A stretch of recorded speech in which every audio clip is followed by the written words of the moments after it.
आपण आज पाहणार आहोत समुद्रामधली श्रीकृष्णांची दिव्य भव्य अशी द्वारका नगरी। नमस्कार, आपण पाहत आहोत MBP स्टार न्यूज।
खोल समुद्रात खरी द्वारका नगरी आहे का? श्रीकृष्णाची नगरी खरंच पाण्याखाली बुडाली होती का? मग आज आपण बघतोय ती द्वारका कोणती? अशा अनेक प्रश्नांवरती पुन्हा चर्चा सुरू झाली आहे आणि याचं कारण ठरलंय पंतप्रधान मोदींनी पाण्याखालील द्वारकेला दिलेली भेट।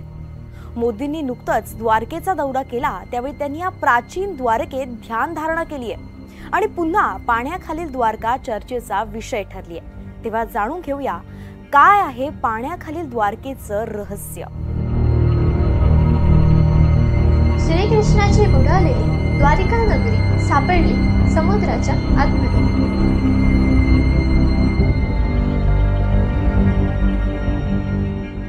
हिंदू संस्कृतीत द्वारका नगरीला धार्मिक, पुरातत्व आणि ऐतिहासिक महत्त्व आहे। कंसवधानंतर श्रीकृष्ण काही काळ द्वारकेत राहिले, त्यानंतर त्यांनी स्वतःची नगरी स्थापन केली। पौराणिक ग्रंथांनुसार द्वारकेच्या निर्माणासाठी श्रीकृष्णांनी समुद्रदेवाकडून जमीन घेतली आणि देवांचे वास्तुविशारद विश्वकर्मा यांच्याकडून एका रात्रीत द्वारका नगरी वसवली होती। त्या काळी द्वारका हे सगळ्यात पुढारलेलं आणि विकसित शहर होतं। अगदी आजच्या मोठ्या शहरांप्रमाणे सगळ्या सोयीसुविधा यंत्रणांनी ते शहर परिपूर्ण होतं। पण श्रीकृष्णाच्या मृत्यूनंतर हे शहर पुन्हा समुद्रानं गिळंकृत केलं।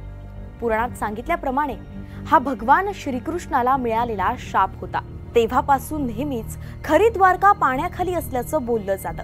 याचाच शोध घेण्यासाठी भारतीय पुरातत्व विभागानं पुढाकार घेतला आणि सुरू केलं अंडर वॉटर एक्सकेव्हेशन म्हणजेच पाण्याखालील उत्खनन।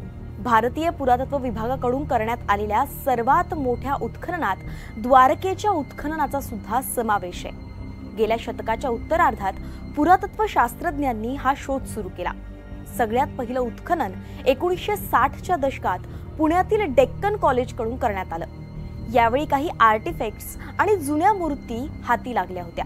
त्यानंतर 1979 साली भारतीय पुरातत्व सर्वेक्षणानं आणखी एक उत्खनन केलं।